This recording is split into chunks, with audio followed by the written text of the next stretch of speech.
Bienvenue à tous et à tous pour une nouvelle vidéo à la chaîne. On a tout ça à voir comme catalogue. Franchement, bon, pas tout là maintenant. On a déjà un truc pour spoiler. On a tout ça à faire. Alors j'ai plein de vidéos à faire dans le mois là de janvier et février. Donc là, je vous garantis, c'est une grosse dinguerie. Je me suis rattrapé sur beaucoup de temps. Il y a beaucoup de catalogues, de brochures. Ça fait plaisir, hein. Donc aujourd'hui, nous allons commencer un petit peu. Donc déjà, on est en janvier, hein, donc mi-janvier. Et on va commencer par le petit Mazda 1968 de qualité. Et franchement, je vous garantis, je l'ai démonté, hein, bien sûr, j'ai retiré l'ancien peigne qui est dedans. Donc là, il est ouvert. J'en mettrai un peigne tout propre, tout neuf, parce que l'autre était complètement rouillé, hein. Donc c'est pas beau, c'est dégueulasse, ça peut arracher les feuilles. Et ça commençait déjà à arracher les feuilles à force de le tourner. Donc il sera fait proprement, bien sûr, par mes soins nickel chrome. Donc vous allez voir, bien sûr, la pochette de couverture, comme d'habitude, retapée nickel, surtout sur les vieux comme ça, je l'ai refait entièrement. C'est de qualité. Donc du coup, franchement, celui-là, vous allez le découvrir, c'est un régal, c'est une dinguerie, vous pouvez pas imaginer. Je mets les autres à côté parce que là, le problème, c'est qu'il y a tout ça à faire. Donc du coup, là, on va pouvoir commencer. Ça fait plaisir. Voilà, donc un petit peu le catalogue des familles qu'on va découvrir aujourd'hui. Ah, chaîne, catalogue Mazda 68. Alors, vous voyez, comme je vous ai dit, je refais l'entièreté des petits points blancs, des petits machins, des petites taches, des trucs, j'ai tout fait partout. Ça fait plaisir. Donc là, comme je vous disais à l'intérieur, oui, je fais les pages de couverture aussi intérieures pour le scanner proprement et l'imprimer tranquillement pour avoir des pages en moins. Donc on va mettre le rouille. Alors, sommaire général, appareil incandescent, lumière fluorescent, réflecteur, éclairage public, ça nous intéresse. Rayonnements spéciaux et renseignements généraux. Donc là, c'est en incandescente, fluorescence et décharge. Ah, pourquoi que ça, il y a au niveau de la EPA, il y a ça? Ah, je comprends pas. Je sais pas, faut que je regarde. Situé en face des paragraphes du catalogue, le repère ci-contre donné comme exemple indique la page correspondante du barème. Ah, ok, d'accord, il y a un barème, mais je l'ai pas, moi, le barème, c'est con. Non, là, donc. Ah, si, je l'ai, je crois, le barème. Ce que vous apporte la lampe Mazda. Là, hein. Bon, après, on va pas non plus parpoter le machin. Je vous invite à regarder le catalogue directement. Donc, les appareillages, donc là, un petit peu tout ça, lumière fonctionnelle, machin. Nos lumières décoratives pénètrent partout. Ah bon? Soucieux de répondre aux indépendants. Ah, ok. J'ai hâte de voir. Bon, ça, c'est les lumières décoratives d'intérieur. Bon, années 60, hein, ça se voit, ça change pas. Hein. C'est les mêmes hublots, les mêmes machins, les mêmes trucs. Ça change pas. Hein. Je sais pas ce qu'ils fabriquaient à l'époque dans les années 60, les trucs. Je sais pas ce que c'est appliqué pour l'intérieur, mais c'est trop drôle. Une vitre. Voilà, donc après, ouais, c'est vraiment traditionnel. Là. Donc je l'ai scanné, mais j'ai pas réellement fait l'entièreté du catalogue. Par contre, je vais me descendre un petit peu. Voilà, c'est mieux. Donc du coup, voilà. Donc, là. Par contre, on dirait du Lita. Je sais pas si vraiment Lita faisait un truc avec eux à l'époque. Je sais pas, faut que je me renseigne. Donc là, bon, ouais, on a vraiment du style Lita, hein. C'est vraiment de la grille. Ça existait même dans les années 90 encore. Ouais, je crois que j'aime bien, c'est ça. Donc, Albalit, je sais pas. Donc là, ça, j'en avais un. J'ai la Daronne, je crois, ici. Ça, par contre, je sais pas pourquoi, mais c'est ultra vieux, mais c'est ultra cher actuellement. On trouve ça, c'est ultra cher. Donc là, après, bon, les plafonniers, bon, ça, on connaît depuis des années parce que ça a toujours été là. Donc voilà, donc les réglettes en forme de frites, hein. Ça, c'est Dorian qui aime ça, les réglettes en forme de frites, avec vraiment le système de l'époque. Par contre, il y a un truc qui me gêne, je sais pas ce que c'est. Donc du coup, là, bah, les grosses frites comme pas possible. Donc les plafonniers. Alors ça, par contre, c'est drôle, on dirait des trucs du hublot. Des trucs à circline. Donc tout ça, des trucs d'hôpitaux, ça. Donc là, la réglette, franchement, c'est impressionnant, la réglette comme ça. Donc là, les plafonniers réglettes, hein, les bornes, les autres trucs sur le côté. Bon, après, là, c'est que des trucs à plafonnier, c'est pas non plus une dinguerie, hein. Mais bon. Donc là, voilà, ça devait vraiment être un truc de ouf à l'époque. 3 tubes dans la machin. 3 fois 40 watts. Là, pareil. Il y avait vraiment plein de sortes de trucs. Bon, bien sûr, en 40 watts, tout ça. Les trucs avec aspirateur.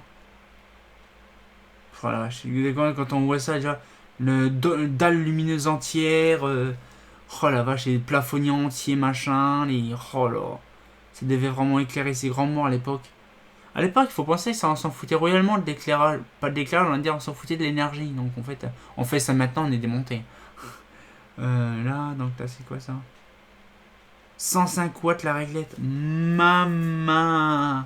Je savais même pas que ça existait, cela. Une 105 watts. Ah ouais, il fait combien de longueur? 2,45 m la lampe. 2,45 m la machine, longueur. 2,45 m. Oh la vache. Ça devait être un truc de ouf. Tôle laqué, grille, machin, tout ça. Je sais même pas c'est pour quelle lampe. C'est un truc à 4 tubes. Une réglette à 4 tubes. Une dinguerie. Je sais pas c'est quoi une 420. 4, ouais. Truc de ouf. Donc là, après on a ça, les trucs industriels, traditionnels. Ça, on dirait un truc d'école. Je pense que c'est les anciens trucs dans les années 90. Donc ça, je crois que ça, Loïc, il en a un comme ça, un truc de plein. Ah, les Monolux traditionnels de Progelux qui étaient là. Donc là, ça s'appelait la MBS. Donc avec une grille dedans, traditionnelle. Donc ça change pas. C'est impressionnant de voir du Progelux à tout début, tout début tout début du machin. Donc là, voilà, donc la petite, ça je suis sûr que c'est du Mazda aussi. On dirait de la Clarette, c'est trop rigolo. Donc là, des trucs industriels. Les Reflectolux, qu'on a vu dans les cours qui étaient encore dans les années 30. Années 30, il y avait ça, c'est une grosse dinguerie. Donc on imagine le truc. Ça a été très très vieux. Donc on n'a pas un truc d'usine. Ah bah là, ça on a la brochure, mais on n'a pas le catalogue. Donc voilà, les trucs comme ça. L'apparition de Progelux, bien sûr. C'est vraiment le système que Progelux. Donc là, les cloches. Donc c'est vrai, c'est vraiment, ça se voit, c'est vraiment impressionnant. Donc là, un petit peu tout. Les trucs du tunnel, pas du tunnel, d'intérieur, de salle de sport et compagnie.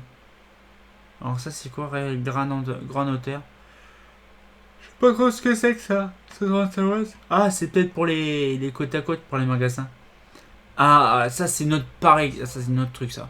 L'éclairage public là avec la Mazda EPA. Voilà en 68, c'est vraiment bien. La Mazda EPA, là, franchement une belle photo. Donc là, la EPA pareil. Donc là, les belles photos d'EPA toutes belles, toutes neuves. Donc vraiment c'est beau. On voit que la vasque est plate, c'est pas vraiment les mêmes versions de vasque qu'on a. Voilà. La ROV, et là elle a une particularité, c'est qu'il y a la ROV 125G. Là. Alors je ne sais pas trop la dimension, le truc, mais en fait, la Cross 27, voilà, la 125, nous ce qu'on a, tous les luminaires qu'on a 125, ça, on dirait la 250, mais c'est une 125G.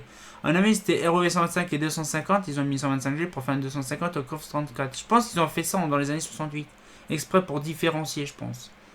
Donc après, je ne savais pas que ça existait comme ça, donc du coup là. Ce qui fait, c'est qu'il y a 125 ou 250, mais 125G, c'est rarement vendu. Non, c'est beaucoup vendu, sauf que c'est le nom 125G, ça c'est rarement dit. Voilà, c'est pour ça qu'en fait, il y a vraiment ça. Ok, je ne savais pas. Longueur hors tout. Alors, par contre, je sais pas ce qu'ils veulent dire par longueur hors tout. Parce qu'il y a 433, et je veux pas le 433. Longueur en trax, dimension millimètre. Je vois pas c'est quoi avancée en millimètres. Avec GM. Ah non, c'est ça avec les crosses. Je ne sais pas c'est quoi là, la taille. On fait grand axe, dimension millimètre. Ah si, c'est bon, si, c'est la même taille. On voit un peu le truc. ROV 250. C'est impressionnant ce qu'il y avait comme dock à l'époque. Donc là, ça, c'est armature d'éclairage de l'AS. Par contre, c'est une sodium, une SOX des années SOX 140, ça se voit. Avec l'embase en machin, en porcelaine. Donc ça, il y en a plein. Ça c'est un kiff d'avoir ça, c'est un rêve. Franchement, le jour que j'en trouve une, je suis heureux. Je suis pépouse. Hein. C'est une dinguerie. Ah, donc après, là, la MX. Donc ça, c'est la version SOX. La MBX. Par exemple, là, c'est la version SOX de la Monolux. C'est vraiment joli, j'aime bien ces modèles-là. Donc là, ah ouais, d'accord. Ok. Donc là, la PI 1000, bon, ça c'est projecteur traditionnel qu'on connaît dans les années 60. La P1000B, ça c'est vraiment du infranord. Je sais même pas si c'est vraiment infranord ce truc-là, je sais pas du tout. Ah si, j'ai un infranord parce qu'il y avait un infranord, mais là c'est pour les jeux qui sont arrivés, donc oui, c'est infranord. Ah, ok, donc il y a encore les P26, P1000. Ah, puis après les projecteurs type circulaire, de la SNCF aussi. Ah, après voilà, donc c'est pareil.